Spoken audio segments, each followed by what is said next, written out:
ఓం శాంతి 5/2/2024 మధురమైన పిల్లలు, ఈ చదువు ది బెస్ట్, ఉత్తమోత్తమమైనది. దీనినే సంపాదనకు ఆధారం అంటారు. ఈ చదువులో పాస్ అవ్వాలంటే టీచర్ ఇచ్చే మతంపై నడుస్తూ ఉండండి. ప్రశ్న: తండ్రికి డ్రామా రహస్యం తెలిసి ఉన్నా కూడా తమ పిల్లలతో ఏ పురుషార్థం చేయిస్తారు? జవాబు: పిల్లలందరూ నంబర్వారుగానే సతోప్రధానంగా అవుతారని బాబాకు తెలుసు. కాని పిల్లలతో సదా ఇదే పురుషార్థం చేయిస్తారు. పిల్లలు శిక్షలు అనుభవించాల్సిన అవసరం రానటువంటి పురుషార్థం చేయండి. శిక్షల నుండి విముక్తులయ్యేందుకు ఎంత వీలైతే అంత ప్రేమగా తండ్రిని స్మృతి చేయండి.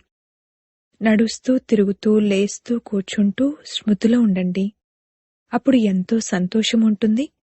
ఆత్మ తమో ప్రధానం నుండి సతో ప్రధానంగా అయిపోతుంది. ఓం శాంతి. బాబా మనకు జ్ఞానయోగాలను నేర్పిస్తున్నారని ఇప్పుడు పిల్లలకు తెలుసు.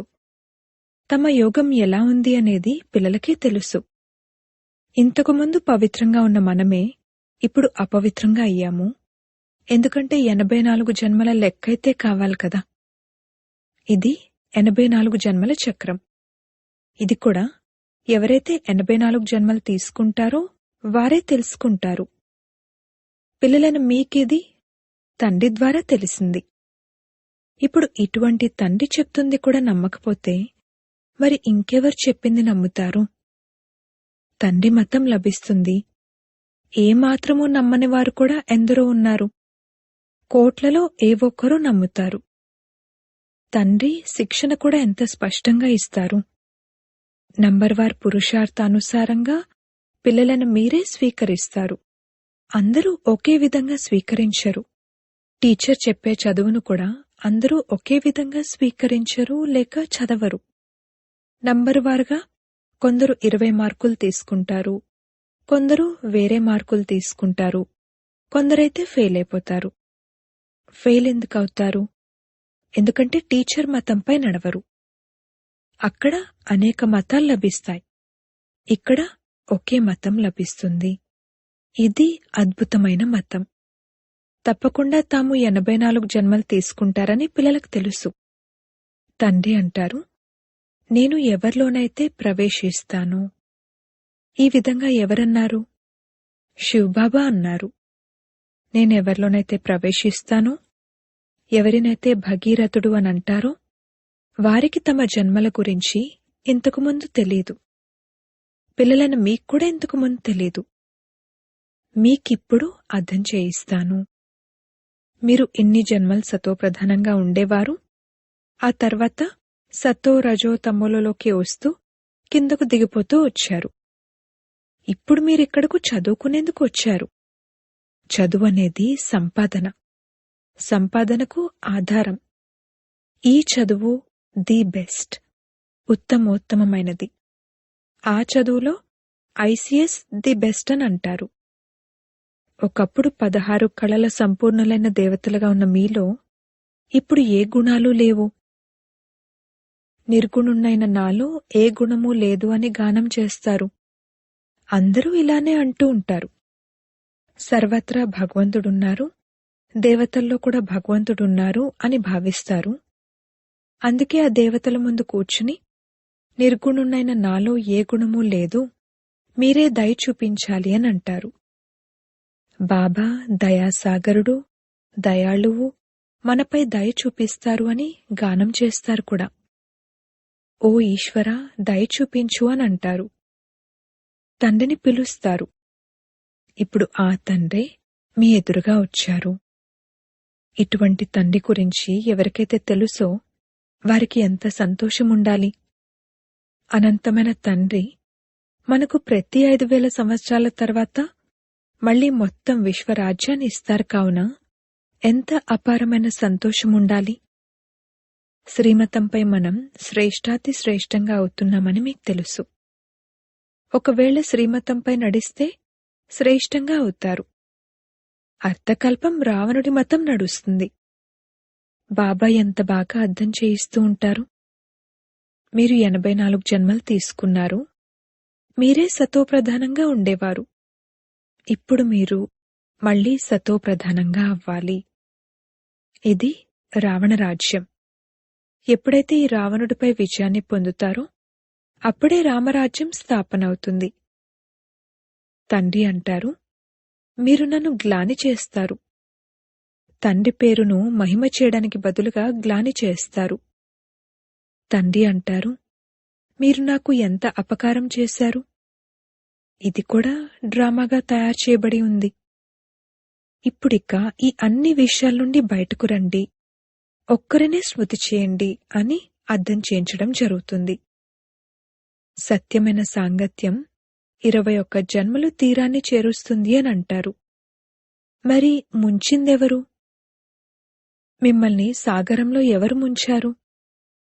పిల్లల్నే ప్రశ్న అడుగుతారు కదా. తోట యజమాని, నావికుడు అన్న పేర్లు నావే అని మీకు తెలుసు. అర్థం తెలియని కారణంగా అనంతమైన తండ్రిని ఎంతో గ్లాని చేశారు. కాని అనంతమైన తండ్రి వారికి అనంతమైన సుఖాన్ని ఇస్తారు. అపకారం చేసిన వారికి ఉపకారం చేస్తారు. తాము అపకారం చేస్తున్నారు అన్నది వారికి తెలియదు. ఎంతో సంతోషంగా ఈశ్వరుడు సర్వవ్యాపి అని అంటారు. ఇప్పుడు అదైతే సాధ్యం కాదు. ప్రతి ఒక్కరికి తమ తమ పాత్ర లభించి ఉంది. ఎప్పుడైతే దేవీదేవతల రాజ్యం ఉండేదో అప్పుడు వేరే ఏ రాజ్యం ఉండేది కాదు అని కూడా మీకు తెలుసు. భారత్ సతోప్రధానంగా ఉండేది, ఇప్పుడు తమోప్రధానంగా ఉంది. ప్రపంచాన్ని సతోప్రధానంగా తయారు చేయడానికే తండ్రి వస్తారు. అది కూడా పిల్లలైన మీకే తెలుసు. ఒకవేళ మొత్తం ప్రపంచమంతటికీ తెలిసినట్లయితే చదువుకునేందుకు ఇక్కడికెలా వస్తారు? కావున పిల్లలైన మీకు అపారమైన సంతోషం ఉండాలి. సంతోషం వంటి ఔషధం లేదు. సత్యుగంలో మీరు చాలా సంతోషంగా ఉంటారు. దేవతల అన్నపానాదులు మొదలైనవి చాలా సూక్ష్మంగా ఉంటాయి. ఎంతో సంతోషం ఉంటుంది. ఇప్పుడు మీకు సంతోషం లభిస్తుంది. మనం సతోప్రధానంగా ఉండేవారమని మీకు తెలుసు. ఇప్పుడు బాబా మనకు మళ్లీ అటువంటి ఫస్ట్ క్లాస్ యుక్తిని తెలియజేస్తున్నారు. గీతలో కూడా మొట్టమొదటి పదం మన్మనాభవ.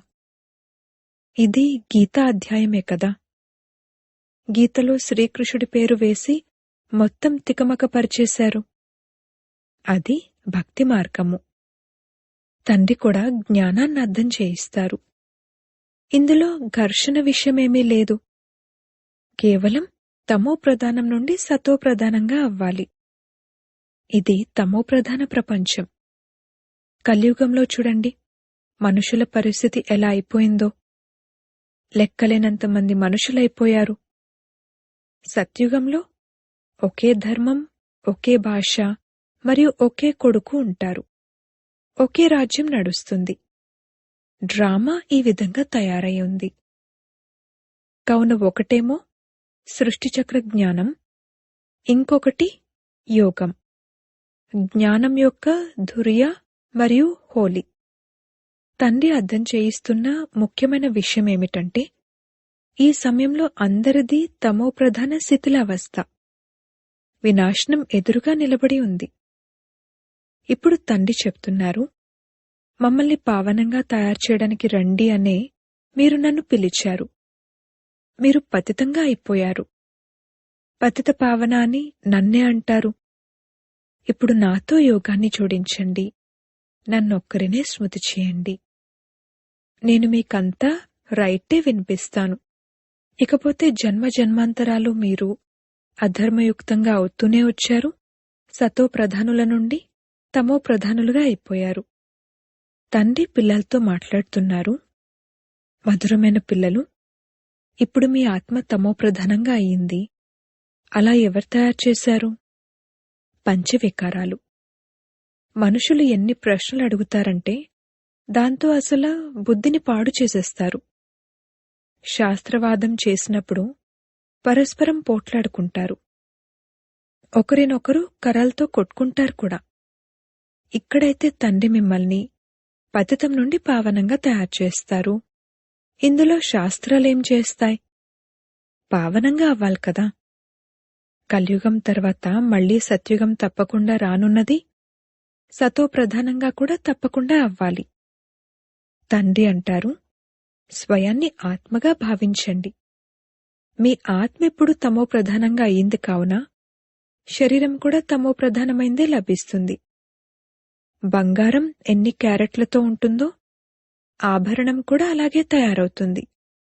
మలినాలు కలుస్తాయి కదా. ఇప్పుడు మీరు 24 క్యారెట్ల బంగారంగా అవ్వాలి. దేహీ అభిమానీ భవ. దేహాభిమానంలోకి రావడం వల్ల మీరు చీచీగా అయిపోయారు. ఏ విధమైన సంతోషమూ లేదు. వ్యాధులు, అనారోగ్యం మొదలైనవన్నీ ఉన్నాయి. ఇప్పుడు పతిత పావనుడు నేనొక్కడినే. నన్ను మీరు పిలిచారు. నేను సాధు సన్యాసినేమీ కాదు. ఎవరైనా వచ్చినప్పుడు గురువుగారిని దర్శించుకుంటాము అనంటే వారికి చెప్పండి, ఇక్కడ గురువుగారైతే లేరు, మరియు దర్శనం వల్ల కూడా లాభమేమీ లేదు. తండ్రి అయితే ప్రతి విషయాన్ని సులభంగా అర్థం చేయిస్తారు. ఎంతగా స్మృతి చేస్తారో అంతగా తమో ప్రధానుల నుండి సతో ప్రధానులుగా అవుతారు. అప్పుడు దేవతలుగా అయిపోతారు. మీరిక్కడకు మళ్లీ దేవతలుగా సతో ప్రధానులుగా అవ్వడానికి వచ్చారు. తండ్రి అంటారు, నన్ను స్మృతి చేయడం ద్వారా మీ తుప్పు తొలగిపోతుంది, సతో ప్రధానంగా అయిపోతారు. పురుషార్థం ద్వారానే అలా అవుతారు కదా. లేస్తూ, కూర్చుంటూ, నడుస్తూ తండ్రిని స్మృతి చేయండి. స్నానం చేస్తూ తండ్రిని స్మృతి చేయలేరా? స్వయాన్ని ఆత్మగా భావిస్తూ తండ్రిని స్మృతి చేసినట్లయితే తుప్పు వదులుతుంది, మరియు సంతోషపు పాదరసం పైకెక్కుతుంది. మీకు ఎంత ధనాన్ని ఇస్తాను? మీరు విశ్వాధిపతులుగా అవ్వడానికి వచ్చారు. అక్కడ మీరు బంగారు మహళ్లను నిర్మిస్తారు. ఎన్ని వజ్ర వైడూర్యాలుంటాయి? భక్తిలో ఏ మందిరాలనైతే నిర్మిస్తారో వాటిలో ఎన్ని వజ్ర వైడూర్యాలుంటాయి? ఎంతో మంది రాజులు మందిరాలు నిర్మిస్తారు. అన్ని వజ్రాలు, బంగారం ఎక్కడి నుండొస్తాయి? ఇప్పుడైతే లేవు కదా. చక్రం ఏ విధంగా తిరుగుతుంది? ఈ డ్రామాను గురించి కూడా మీకు తెలుసు. ఎవరైతే అందరికన్నా ఎక్కువ భక్తిని చేశారో ఇది వారి బుద్ధిలోనే కూర్చుంటుంది. నంబర్వారుగానే అర్థం చేసుకుంటారు. ఎవరెవరు చాలా సేవ చేస్తారు, ఎంతో సంతోషంగా ఉంటారు, యోగంలో ఉంటారు అనేది తెలుస్తుంది. ఆ అవస్థ చివర్లో ఉంటుంది. యోగం కూడా తప్పనిసరి. సతో ప్రధానంగా అవ్వాలి. తండ్రి వచ్చి ఉన్నారు కావున వారి నుండి వారసత్వాన్ని తీసుకోవాలి. వీరు కూడా అంటారు, బాబా అయితే నాతో పాటు ఉన్నారు, నేను వింటున్నాను. మీకు వినిపించేటప్పుడు నేను కూడా వింటూ ఉంటాను. ఎవరికైనా వినిపిస్తారు కదా. జ్ఞానామృత కలశం మాతలైన మీకు లభిస్తుంది. మాతలు అందరికీ పంచుతారు, సేవ చేస్తారు. మీరందరూ సీతలు, రాముడు ఒక్కరే. మీరందరూ పెళ్లి కుమార్తెలు, నేను పెళ్లి కొడుకును. మిమ్మల్ని అలంకరించి అత్తవారింటికి పంపిస్తారు. వారు తండ్రులకే తండ్రి, పతులకే పతి అని గానం చేస్తారు కూడా. ఒకవైపు మహిమ చేస్తారు, ఇంకొక వైపు గ్లాని చేస్తారు. శివబాబా మహిమ వేరు, శ్రీకృష్ణుని మహిమ వేరు. పొజిషన్ అందరిది వేరువేరు. ఇక్కడ అందర్నీ కలిపేసి ఒకటిగా చేసేశారు. ఇది అంధకారమయమైన నగరం. మీరిప్పుడు బాబాకు చెందినవారిగా అయ్యారు. మీరు శివబాబాకు మనవలు, మనవరాళ్ళు. మీ అందరికీ హక్కు ఉంటుంది. ఈ బాబా వద్దనైతే ఆస్తి లేదు. ఆస్తి హద్దులోని తండ్రి నుండి, అనంతమైన తండ్రి నుండి లభిస్తుంది. మూడవ వారెవ్వరి నుండి ఆస్తి లభించదు. నేను కూడా వారి నుండే వారసత్వాన్ని తీసుకుంటాను అని వీరంటారు. పారలౌకిక పరంపిత పరమాత్మను అందరూ తలుచుకుంటారు, సత్యుగంలో తలుచుకోరు. సత్యుగంలో ఉండేది ఒక తండ్రి, మరియు రావణరాజ్యంలో ఉండేది 2 తండ్రులు. సంగమయుగంలో ముగ్గురు తండ్రులున్నారు.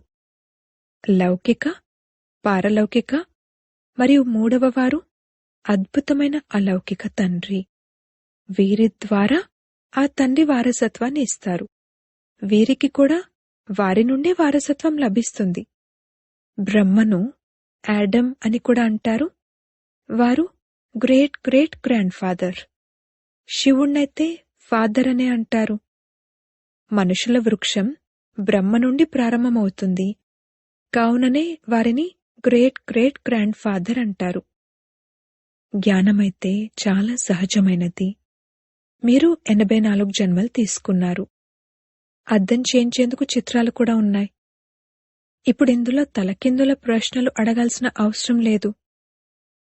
ఋషులను మునులను అడిగితే వారు కూడా తెలీదు తెలీదు అని అనేవారు. ఇప్పుడు తండ్రి వచ్చి తమ పరిచయాన్ని ఇస్తారు. మరి ఇటువంటి తండ్రిని ఎంత ప్రేమగా స్మృతి చేయాలి. ఇప్పుడు మెల్లమెల్లగా పిల్లలైన మీరు డ్రామానుసారంగా పైకెక్కుతారు. కల్పకల్పము నంబర్ వారుగా కొందరు సతో ప్రధానంగా, కొందరు సతో, రజో, తమోగా అవుతారు. అటువంటి పదవే అక్కడ లభిస్తుంది. అందుకే తండ్రి అంటారు, పిల్లలు శిక్షలు అనుభవించకుండా ఉండేందుకు బాగా పురుషార్థం చేయండి. పురుషార్థం తప్పకుండా చేయిస్తారు. ఎవరైతే కల్పపూర్వం తయారయ్యారో వారే తయారవుతారు అని తెలిసినా కాని పురుషార్థం తప్పకుండా చేయిస్తారు. ఎవరైతే సమీపంగా ఉంటారో పూజను కూడా బాగా వారే చేస్తారు. మొట్టమొదట మీరు నా పూజనే చేస్తారు. ఆ తర్వాత దేవతల పూజను చేస్తారు. ఇప్పుడు మీరు దేవతలుగా అవ్వాలి. మీరు మీ రాజ్యాన్ని యోగ బలం ద్వారా స్థాపన చేస్తున్నారు. యోగ బలం ద్వారా మీరు విశ్వరాజ్యాధికారాన్ని తీసుకుంటారు. బాహుబలం ద్వారా ఎవ్వరూ విశ్వరాజ్యాధికారాన్ని తీసుకోలేరు. వారు సోదరులను పరస్పరం పోట్లాడుకునేలా చేస్తారు. ఎన్ని ఆయుధాలను తయారు చేస్తారు. ఒకరికొకరు అప్పుగా ఇచ్చుకుంటూ ఉంటారు. ఈ ఆయుధాలున్నది వినాశనం కొరకే. కాని ఇది ఎవరి బుద్ధిలోకి రాదు. ఎందుకంటే వారు కల్పం లక్షల సంవత్సరాలు ఉంటుందని భావిస్తారు. ఘోర అంధకారంలో ఉన్నారు. వినాశనం జరిగిపోతుంది. కాని అందరూ కుంభకర్ణుని నిద్రలో నిద్రిస్తూ ఉంటారు. మేల్కోరు. మీరిప్పుడు మేల్కొన్నారు. తండ్రి సదా వెలిగే జ్యోతి వంటివారు, నాలెడ్జ్ఫుల్. పిల్లలైన మిమ్మల్ని తమ సమానంగా తయారు చేస్తారు. అది భక్తి. ఇది జ్ఞానం. జ్ఞానం ద్వారా మీరు సుఖవంతులుగా అవుతారు. మేం మళ్లీ సతోప్రధానులుగా అవుతున్నాము అని మీకు లోపల అనిపించాలి. తండ్రిని స్మృతి చేయాలి. దీనినే అనంతమైన సన్యాసం అంటారు. ఈ పాత ప్రపంచం వినాశనమవ్వనున్నది. ప్రకృతి వైపరీత్యాలు కూడా సహకరిస్తాయి. ఆ సమయంలో మీకు భోజనం కూడా పూర్తిగా లభించదు. మనం మన సంతోషమనే ఔషధంతో ఉంటాము. ఇవన్నీ అంతమవ్వనున్నాయని మీకు తెలుసు. ఇందులో తికమకపడే విషయమేమీ లేదు. నేను పిల్లలైన మిమ్మల్ని మళ్లీ సతోప్రధానంగా తయారు చేసేందుకే వస్తాను. ఇది కల్పకల్పము నా పని మాత్రమే. అచ్చా, మధురాతి మధురమైన సిక్కిలదే పిల్లలకు మాతా పిత బాప్దాదాల ప్రియస్మృతులు మరియు గుడ్ మార్నింగ్. ఆత్మిక పిల్లలకు ఆత్మిక తండ్రి నమస్తే. ధారణ కొరకు ముఖ్య సారము. మొదటి పాయింట్, స్వయంగా భగవంతుడు మాపై దయ చూపించారు, వారు మమ్మల్ని చదివిస్తున్నారు అన్న ఈ నశాలో ఉండాలి. చదువు సంపాదనకు ఆధారం. అందుకే దాన్ని మిస్ చేయకూడదు. రెండవ పాయింట్, అపారమైన సంతోషాన్ని అనుభవం చేయాలి మరియు చేయించాలి. నడుస్తూ తిరుగుతూ దేహీ అభిమానిగా అయి తండ్రి స్మృతిలో ఉంటూ ఆత్మను సతోప్రధానంగా తప్పకుండా తయారు చేసుకోవాలి. వరదానము. సమయ ప్రమాణంగా ప్రతి శక్తి యొక్క అనుభవాన్ని ప్రాక్టికల్ స్వరూపంలో చేసే మాస్టర్ సర్వశక్తివాన్ భవ. మాస్టర్ అనగా అర్థం ఏ శక్తిని ఏ సమయంలో ఆహ్వానిస్తే ఆ శక్తి అదే సమయంలో ప్రాక్టికల్ స్వరూపంలో అనుభవం అవ్వాలి. ఆర్డర్ చేశారు మరియు హాజరైపోయింది. అలా కాకుండా ఆర్డర్ చేసిందేమో సహనశక్తిని, కాని వచ్చిందేమో ఎదుర్కొనే శక్తి అన్నట్లుండకూడదు. అటువంటి వారిని మాస్టర్ అనరు. కనుక ట్రయల్ చేయండి. ఏ సమయంలో ఏ శక్తి అవసరమో ఆ సమయంలో అదే శక్తి కార్యంలోకి వస్తుందా? ఒక్క సెకండ్ తేడా వచ్చినా సరే విజయానికి బదులుగా ఓటమి కలుగుతుంది. స్లోగన్: బుద్ధిలో ఎంతటి ఈశ్వర్య నశ ఉంటుందో కర్మలో అంతే నమ్రత ఉండాలి. ఓం శాంతి.